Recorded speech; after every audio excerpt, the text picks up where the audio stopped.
So through December 29th, 2023 to January 12th, 2025, I earned a total of...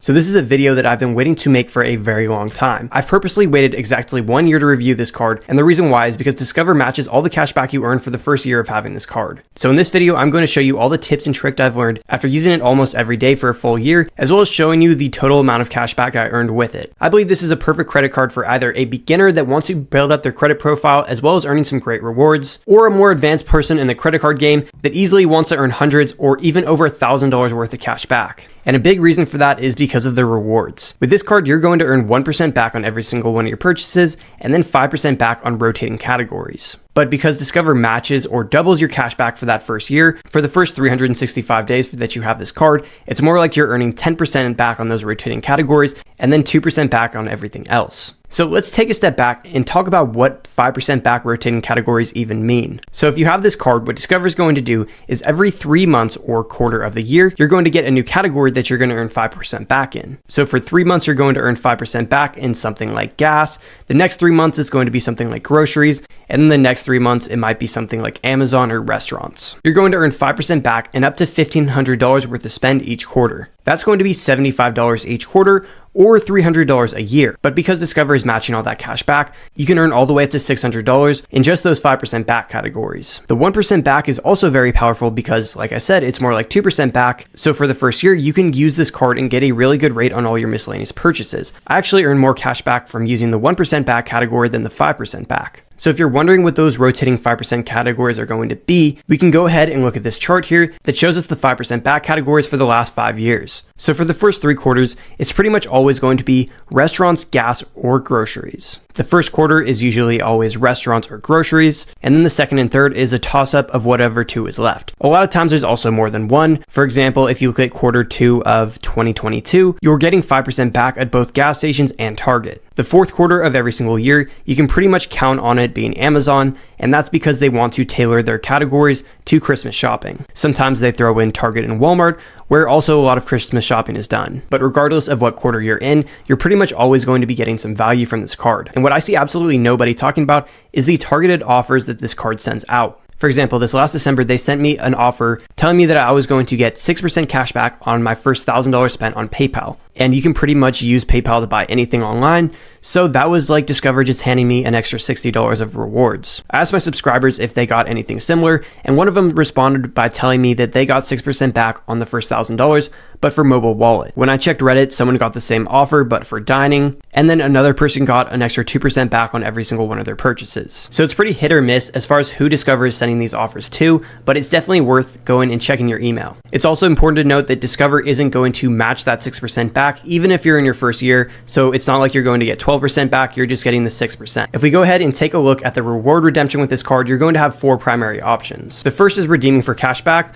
with either a direct deposit or a statement credit. If you go with direct deposit, that's just going to go straight into your bank account, or if you choose statement credit, that's going to go against what you owe. You can also now redeem your rewards through Amazon, Apple, or PayPal. So let's say you went and bought something on Amazon, you would have the option to apply your points and either completely pay for that purchase or reduce the purchase price. Or you could redeem for gift cards, and then lastly, charity. If we move on to the approval of this card, it is pretty easy to obtain. They only have 2 rules for you getting approved for this card. The first is that you can only apply for 1 Discover credit card within 12 months. And then the second is that you can't have more than 2 cards. Both of those don't really matter because this is really the only card from Discover that's worth getting. As far as the credit score that you need, I've seen people with over 640 get approved for this card, but they do have a pre-approval tool on their website, so you can just go and see if you're going to get approved without harm to your credit. And as soon as you're approved, you can add it to your digital wallet and start spending with the card. One really big thing that I wish someone would have told me is to use a referral link when signing up for the card. And the reason why is because that you get an extra $100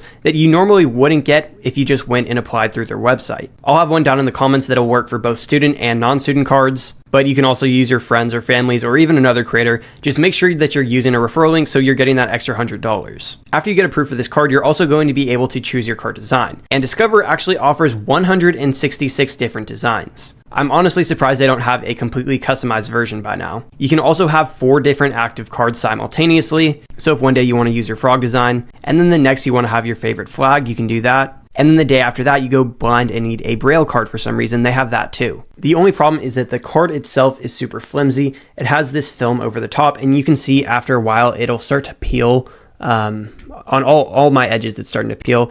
So you do get to choose all those cool card designs, but it comes with the price of you having a pretty cheap, flimsy card. Something probably a little bit more important than the card design is the credit limit that you're going to get. So Discover tends to give you a very generous credit limit if you already have decent credit established. Most of the data that I looked at showed people with around a 700 credit score and income over $50,000 usually get approved between a $9,000 and a $12,000 credit limit. But if your credit isn't that good, like me, when I first applied for this card, you can get some really big credit limit increases as long as you're practicing good habits like keeping your utilization low and then paying your card on time and in full every single month. I started out with a whopping $500 credit limit because this is only the second ever card that I was approved for, and my only other credit card only had a $300 limit at the time. But on October 11th, a full 8 months after I got this card, they upped me from a $500 limit to a $1,250 limit. And then on November 18th, they bumped me from that to a $1,750 credit limit. And then my most recent increase was January 2nd, where I went from that to a $2,250 limit. They do these credit limit increases automatically, but you can always go in the app and then request a credit limit. It's not going to be a hard pull, so you can literally go and request it every day if you wanted to, without impact to your credit. A lot of premium credit cards like the Venture X require you to qualify for a $10,000 starting limit, and it's hard to get approved for those cards if the lender takes a look at your credit report and sees your highest credit limit is $1,000. So the Discover It card is a great card to get if you're a beginner and your credit profile is still pretty weak or new, because you're going to get those credit limit increases and build a stronger profile. Discover also has an amazing user interface. I think it's great for beginners. It's really easy to see all your statements as well as a clear breakdown of all your rewards. However, I probably wouldn't trust the credit score that they show you inside of Discover because it tends to be a little bit inflated. The reason why is that they use a different scoring model, but it's usually 20 to 30 points higher than what Credit Karma is showing me. Another thing that I love about Discover is their customer service is US based and top notch. I messaged them about 3 or 4 times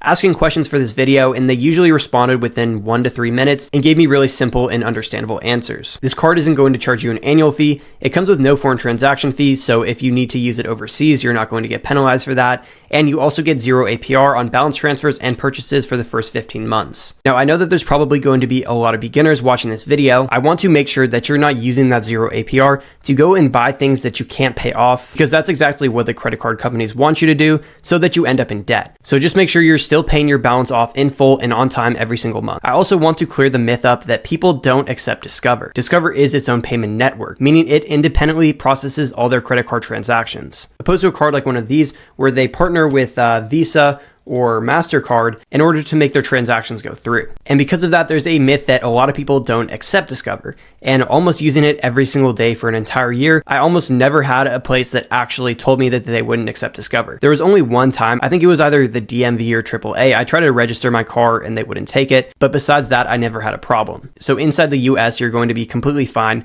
There are some countries like Panama, Kenya, and Siberia that don't take Discover, but Discover is just going to keep expanding their network. Now I want to give you a breakdown of all the spending that I did with this card from December 29th, 2023, all the way to January 12th, 2025, which was my last statement date. So I earned $125.36 from the 1% back.